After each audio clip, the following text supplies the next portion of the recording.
ole clear tu le ngai thatu zongsong tein zawain chibai le vekule heni zan lama tan hril veng pui lama in hal sakte po oma eng po ni sela marinai thi dan le police hoinan hu chui dan tun truma chuan kan ron react dona ti chuan in he anu trap thom te marinai khan naw lo pai ni ngei turani anu te ne na an thi dan le rong taka tha ani dan te anu khan in ron so chung te po chuan clear howanga tin athat tuwa an pu boral ta anga an soi mi mal mani chawa tha thei ani lo tur jiang chi te po mu turatam ni chung chu kan ron ka react dona ni tan hril nula marina thi na chung changa Mizoram Police Press Statement date ai zone ni somni pasari January sang ni somni paruk zone nuam outpost a ni thum thasom pani sang ni somni panga daret le achan veya pu zone sang nuna tan hril veng pui ne na trangin atunu marina lalchan chui kum somni paruk Dautarov Joseph Malsoma late tan hril veng pui ai zol chu ni khat thasom pani sang ni somni panga dar khat le achan ve jinglam a achena in atangin mamo lam tura chuak chu ni thum thasom pani sang ni somni panga thlangin ala holo thu report donania malak sakturin police an nge na zonuam police outpost general diary a mi bo report zeluni in thei to pa zon pui ngal ani mi bo marina lalchan chhe kum somni paruk chu ni li thasom pani sang ni somni panga ni som pani tlasom pani sang ni somni panga chungian police le tan hril ko thlang ten tram kopin thei top chuwa zon ani hetia mi bo zon na kalpui ani lai hiam marina lalchan chhe mobile phone sim number 6909104207 8259895917 chu a call detail report CDR tel chuakin oluk taka zirchian ania CDR atanga abyak thin te chu thu zo fi ania CDR atanga alandanin marina lalchan choi aboni hian abyak mi pakhat chu uluk taka thu zo fi ania ni masela marina I bo chungchanga hian evidence tha awm lawa wangin chuale ngalani marina lalchan choi zon na kalpuyani mek lain ni som pathum thla som pani sang ni somni panga darnga le min somni panga tlailam apu RS Lorin sang atan children suaimen ne na trangin MZU football playground bula meche ruang ni om tak an mu thule he ruang an mu hi mi bozon mek marina lalchan chui ani ngei rin ani thu zonam police outpost sa don nani ya chanchin hriat ani vele ruang mu na mun chu police team in pan ngalin forensic team te po hril hriat ngalan ni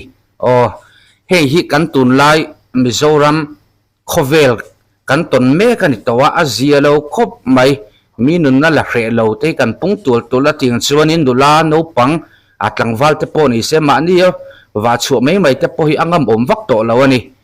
tul that hre mi lo mi hring hi an om ve zela aboi thla khop mai ruang om na hi MZU football playground na tanga meter somnga bor vela ni in ruang hi alo troi chetan towa uluk taka ni in forensic expert ten uluk takin ruang endik na an thok ani pivanel rovit an hril veng pui chuan ruang chhar chu afanu bo mek marina lalchan choi ani ngei thu afin fi aboka police in gas atanga alan danin ruang chhar chu a chiat to awang le on lam lang thea hliam nu ma engma a mu theilo awangin athi chan dik ta thriat ani lo hetiang ani wanghin ruang chu civil hospital aizola ni som pali thlasom pani sang ni som ni panga khan athi chan chiang taka fin fi ani theinan postmortem examination to rathon ani hemi chungcha hian vaivakon police station na unnatural death UD case vaivakon PS UDC number 2625 death ni sompali thla sompani sang ni somni panga register ni in uluk taka athi chan chui zui ani marina lalchan chui thi na chungchanga inquiry ne ani mekla hian mi engemaw zat thu zo fi an niya inquiry atanga alan danin marina lalchan choi hian daw apai mek thu hriat ania ama ero chu afapai na ero hriat ani lo marina lalchan choi hian pasal nei atum thule apasal tur chu pa upalam pensioner ani thu a soi thin te thu hretu hne na tangin hriat ania tin marina in he apasal tura a soi hi tan hril veng khuale tui dik tak ani lo thu po hriat ani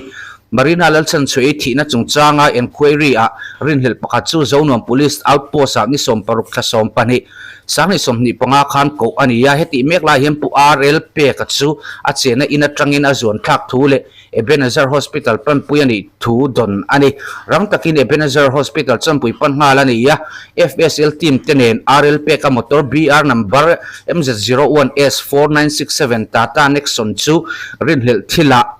Kriat pui tu te mu lain uluk takin motor chung chu enfi ania a motor chung hun sang sanga thisen kai ni nge yarin chu mu anita a no chuina kal zela FSL expert team te endikatan sis anita ani RLP ka chu Marina lalchan chui thi na chungchanga in nam noi nge ya ni yarin anita ka wangin an chena in chu ground of belief siamin enfi ani RLP ka phone man lai Redmi 8A chu an chena ina tangin man si sania forensic science and laboratory isola enfi atura thon ani bok no chui zui zel na police inquiry a hiam Marina mobile phone sim number 6909104207 call detail report CDR chu zirchian thatle ni in Marina ben nung ber tu chu sim number 7627949735 ni in abia kun hi date ni khat thla som pani sang ni som ni panga dar som pakhat choma ania e sim number hi 762979499735 nei tu hi pu RLP ka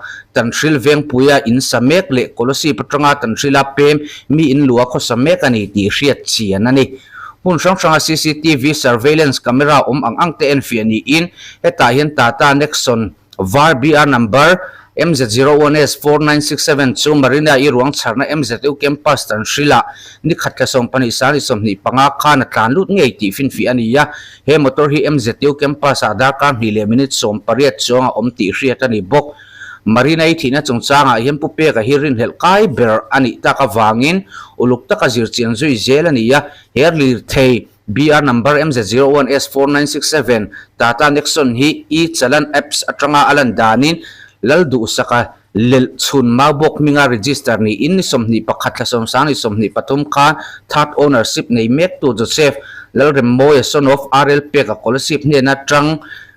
nuai nga sing riat a shal chora ni ti hriat ani Marina lal chan chui thi na chungchanga nu chuina kal zela ruang charna huna trang hi Marina lal chan chui ngong ru ninge ya rin le aha pariat le thisen ninge ya rin te chu mu chu ania achunga taran motor chunga thisen ninge yan rin le arwang charna huna evidence la khom te chu forensic science and laboratory isola endik turin thon ngalani hriat pui tu le evidence sang sang la khom endika tranga alan danin Marina lal chan chui thi na chungchanga hian poi khoina criminal offense om nge ya hriat ani wangin Vivacom police station atwal thathu boyzi alu Vivacom PSC number 826 deni som pasari thasang ni som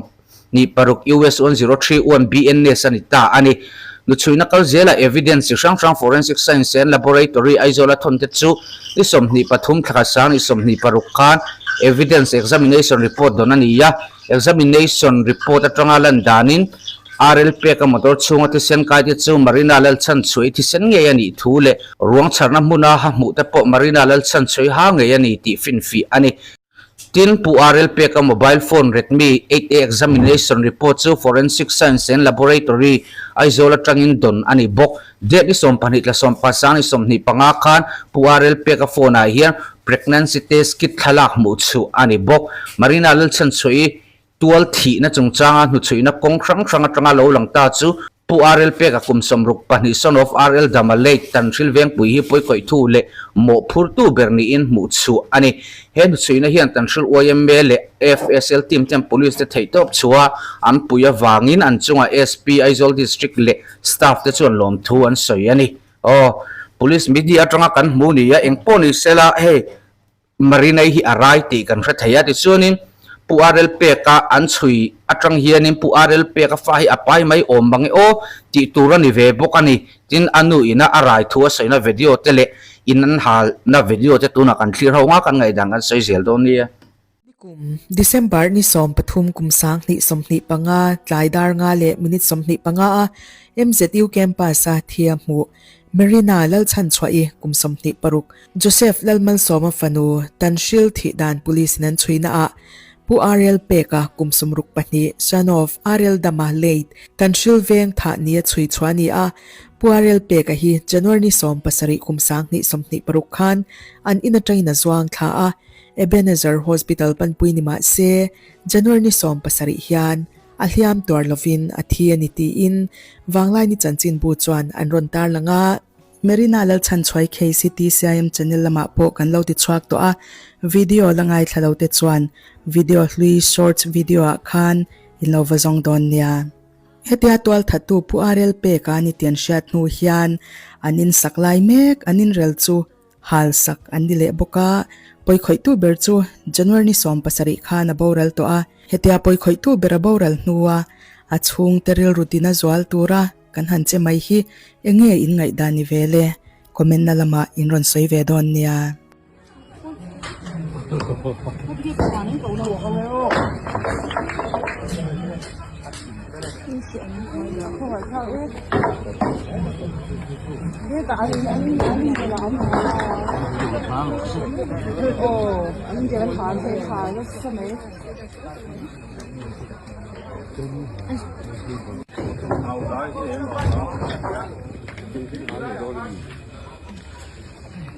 nó hồn ra chưa? Cái tiêu chuẩn nó còn tạm thấy. Bao cái tiêu chuẩn bao cái lần tiêu chuẩn vào. Đấy. Nào tên nào là Kim Bi.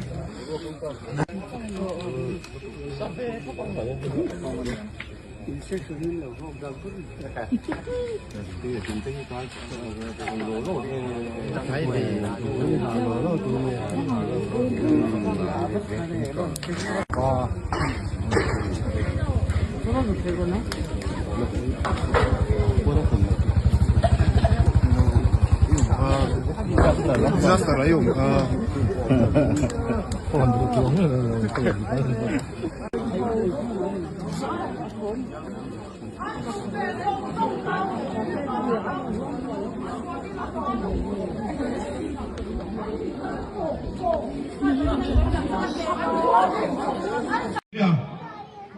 Zanin tang hian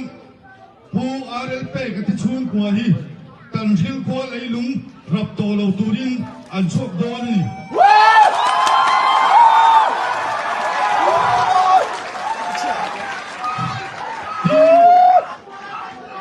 local council NGO coordination chuan ama chawa ti thei ni hian kan ngai lawa ama thu lol pui tu hi kan sarkar Home Department in Chaktakin ni chui cho sakrose ti kan ngen na ni bokali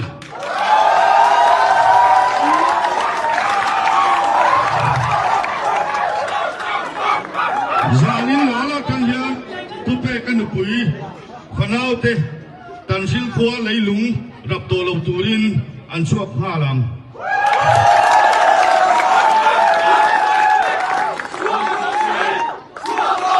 chuwang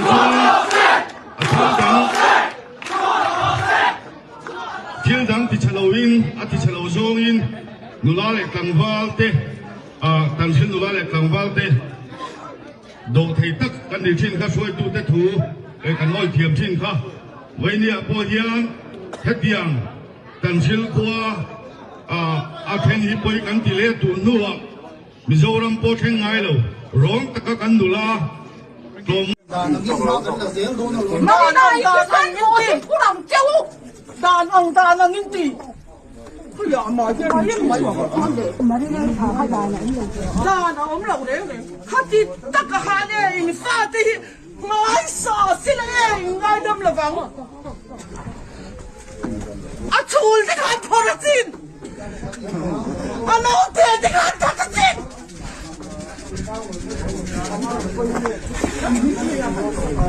Con riêng là nó thì cái tổng số này tổ đôn lẩu. Nó bắt đi mi thở ra cái xin. Ra như là hiện ăn chuộc lắm thì cho tay ra nên cắn răng. Con xếp hoa cho cái lắm nó chuộc cái châu. Nên thật chuộc lắm lẩu mì. Nên thở với mì. Mì hầu sát tán hiện nè chúa thở hiện nuồm nó tục. Em bột đi xe nuồm bằng chú. Anh bùng ruột thang phố nào đã chuột. Anh bùng ruột thang phố nào là chuột đâu. Em xin qua anh ôm tủ lên gì nào. Anh ôm tủ lên. Là hiện anh này tôi hiện là chuột rồi chứ. 咱几多年啲公家嚟搞嚟搞，多那些那做地方的就，公家我哋咁多人睇住佢啊，攞啲人嚟到你，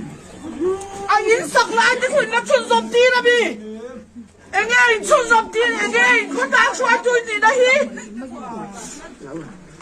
出来对你的嘿，地方的就。佢